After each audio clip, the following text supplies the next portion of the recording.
The Story of Civilization, Part 2, The Life of Greece.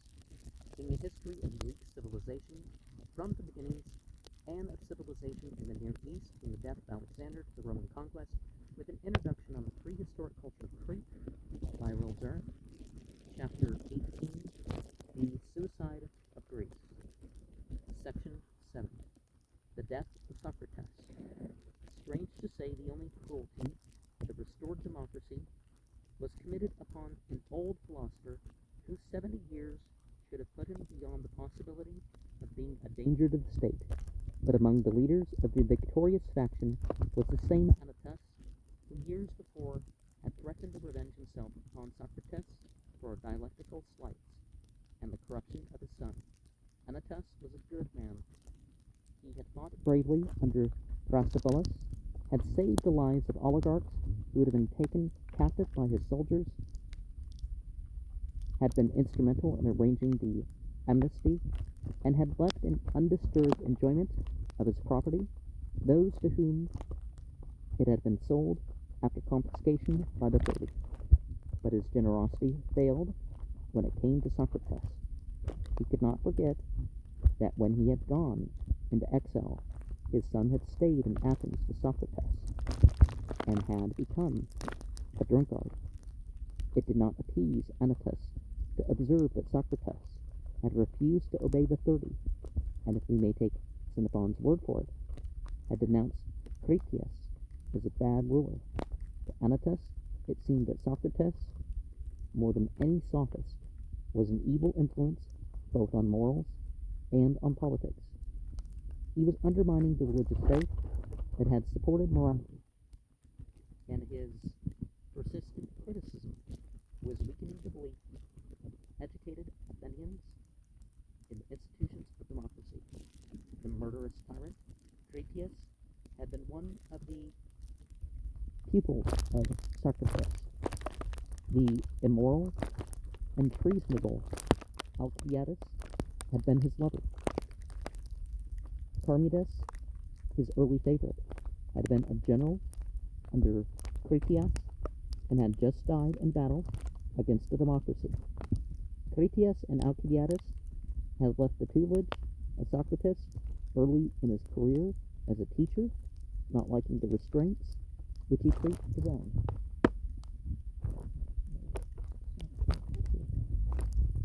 It seemed fitting to Anytus that Socrates should leave Athens or die. The indictment was brought forward by Anytus, Miletus, and Lacan in 399 BCE, and read as follows: Socrates is a public offender in that he does not recognize the gods that the state recognizes, but introduces new demoniacal beings, the Socratic daimonion. While the anti-personal self wasn't quite the same thing as demoniacal, or, in our sense. He has also offended by crushing the youth. The trial was held before a popular court, or digesterion, of some 500 citizens, mostly of the less educated class. We have no means of knowing how accurately Plato and Xenophon have reported Socrates' defense. We do know that Plato was present at the trial, and that his account of Socrates' apology agrees in many points with the Xenophon's. Socrates is Plato. If Platonic is pronounced like that, you don't pronounce Plato like that. And if it's spelled, there's no way that those 5 letters would be pronounced as Plato if it was Greek. So, insisted that he believed in the state gods, even in the divinity of the sun and the moon. You say first that I do not believe in gods, and then again that I believe in demigods. you might as well affirm the existence of mules and deny that of horses and donkeys. And then he referred sadly to the effects of Aristophanes' satire. I've had many accusers who accuse me of old, and their false charges have continued during many years, and I am more afraid of them than of Anytus and his associates, for they began when you were children, and took possession of your minds with their falsehoods, telling of one Socrates, a wise man who speculated about the heavens above, and searched in the earth beneath, and made the worse appear the better cause. These are the accusers I dread, for they are the circulators of this rumor, and their hearers are too apt to fancy that speculators of this sort do not believe in the gods. And they are many, and their charges against me are of ancient date, and they made them in days when you were impressionable, in childhood or perhaps in youth. And the cause, when heard, went by default, for there was none to answer, and hardest of all their names I do not know, and cannot tell, unless in the chance case of a comic poet. That is the nature of the accusation, and that is what you have seen yourselves in the comedy of Aristophanes. He lays claim to a divine mission to teach the good and simple life, and no threat will deter him.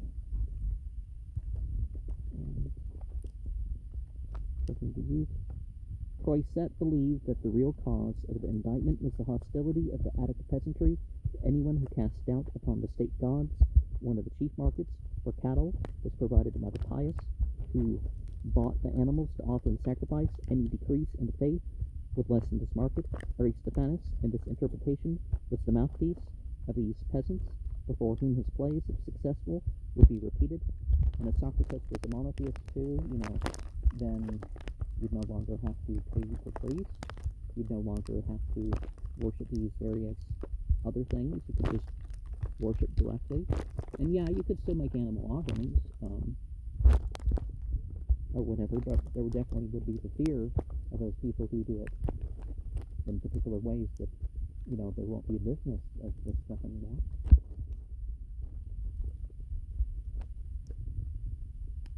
He lays claim to a divine mission to teach the good and simple life, and no threat will deter him. Strange indeed will be my conduct, O men of Athens, if I who, when I was ordered by the general whom you chose to command me at Patidae and Amphipolis and Delium, remained where they placed me, like any other man facing death, if I say now, when I conceive and imagine, God orders me to fulfill the philosopher's mission of searching into myself and other men, I were to desert my post through fear of death. If you say to me, Socrates, this time we will let you off, but upon one condition, that you are not to inquire and speculate in this way any more, I should reply, men of Athens, I honor and love you, but I shall obey God rather than you. And well, I have life and strength, I shall never cease from the practice and teaching of philosophy, exhorting anyone whom I meet after my manner, and convincing him, saying, O my friend, why do you, for a citizen of the great and mighty and wise city of Athens, care so much about laying up the greatest amount of money and honor and reputation, and so little about wisdom and truth? Wherefore, O men of Athens, I say to you, do as Anytus bids, and either acquit me or not. But whatever you do, I know that I shall never alter my ways, not even if I have to die many times. So we can kind of see why some people are thinking that Socrates is a prophet. The judges appear to have interrupted him at this point, and to have bidden him desist from what seemed to them insolence. But he continued in even haughtier vein. I would have you know that if you kill such a one as I am, you will injure yourselves more than you will injure me. For if you kill me, You will not easily find another like me, who, if I may use such a ludicrous figure of speech, am a sort of gadfly given to the state by the god, and the state is like the great and noble steed, who is tardy in his motions, owing to his very size, and requires to be stirred into life. And as you will not easily find another like me, I would advise you to spare me. The sentence of guilty was pronounced upon him by the small majority of 60. Had his defense been more conciliatory, it is likely that he would have been acquitted. He had the privilege of proposing an alternative penalty in place of death. At first he refused to make even this concession, but on the appeal of Plata and other friends who underwrote his pledge, he offered to pay a fine of 30 minas, equivalent $3,000, 1938 U.S. The second polling of the jury condemned him by 80 more votes than the first. It is still remained open to him to escape from the prison. Crito and other friends, if we may follow Plata, prepared the way with bribery, and probably an attest the hope for such a compromise. Socrates remained himself to the last, and felt that he had but a few more years to live, and then he relinquished only the most burdensome part of life, in which all feel their powers of intellect diminished.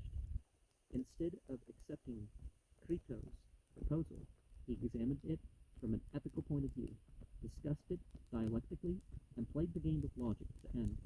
His disciples visited him daily in his cell during the month between his trial and execution, and he seems to have discoursed with them calmly into the final hour. Plata pictures him as fondling the hair and head of a young Fado, and saying, "Tomorrow, Fado, I suppose that these fair locks will be cut in mourning." Xanthippe came in tears with their youngest child in her arms. He comforted her, and asked Crito to have her escorted home. "You die undeservedly," said an ardent disciple. "Would you then, Socrates?" answered, "Have me deserve that?" There is, of course, correspondences to how the whole Christian thing pans out, right? That going willingly to the death, knowing your death is coming. After he was gone, says Diodorus, the Athenians regretted their treatment of him, but his accuser's death, Sucde makes Meletus die by public stoning. Plutarch varies the tale. The accusers became so unpopular that no citizen would light their fires, or answer their questions, or bathe in the same water with them, so that they were at least driven in despair to hang themselves.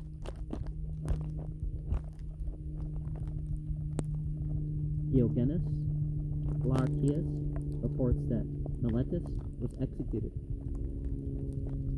Donatus exiled, and a bronze statue put up by Athens in memory of the philosopher. We do not know if these stories are true. Grote doubts them, and they are rendered dubious by the efforts of Plata and Xenophon. Grote. To defend Socrates' reputation, but these accounts were generally accepted in antiquity by Tertullian and Augustine, and accord admirably with the habits of the Athenians. The Golden Age ended with the death of Socrates. Athens was exhausted in body and soul. Only the degradation of character by prolonged war and desperate suffering could explain the ruthless treatment of Melas. The bitter sentence upon Matilena, the execution of the Arginasa generals, and the sacrifice of Socrates on the altar of a dying faith. All the foundations of Athenian life were disordered. The soil of Attica had been devastated by the Spartan raids, and the slow-growing olive trees had been burned to the ground, the Athenian navy had been destroyed, and control of trade and the food supply had been lost. The state treasury was empty, and private fortunes had been taxed almost to extinction. 2/3 of the citizen body had been killed. The damage done in Greece by the Persian invasions could not compare with the destruction of Greek life and property by the Peloponnesian War. Under Salamis and Plataea, Greece was left poor, but exulted with courage and pride. Now Greece was poor again, and Athens had suffered a wound to her spirit which seemed too deep to be healed. Two things sustained her: the restoration of democracy under men of judgment and moderation, and the consciousness that during the last 60 years, even during the war, she had produced such art and literature as surpassed the like product of any other age in the memory of man. Anaxagoras had been exiled, and Socrates had been put to death, but the stimulus that they had given to philosophy sufficed to make Athens henceforth, had espied herself, the center and summit of Greek thought. What before had been formless tentatives and speculations were now to mature into great systems that would agitate Europe for centuries to come. While the haphazard provision of higher education by wandering sophists was to be replaced by the first universities in history, universities that would make Athens, as Sucde had prematurely called her, the school of Hellas. Through the bloodshed and turmoil of conflict, the traditions of art had not quite faded for many centuries, yet the sculptors and architects of Greece were to carve and build for all the Mediterranean world. Out of the despair of her defeat, lifted herself with startling virility to new wealth, culture, and power. And the autumn of her life was. And Book 4 is going to be the decline and fall of Greek freedom, 399 to 322 BCE. And one thinks of how the Renaissance started on two sides, right? In the West, West Africa, that started in a place like Timbuktu. And in the East, it started when Muslim control over Istanbul and stuff happened, and there was a translation of some of these old documents, and they continued because unlike Christianity, there was not the forbidding of philosophy, because philosophy isn't just quoting philosophers, it's using the methods. Those developments of the schools and all that stuff kind of came from that. And if you are aware, Sufi is thought to relate not only to the Arabic word for wool, but Sophia, wisdom. So in a way, it's thought of as a way of philosophy, devotional philosophy, a purification philosophy.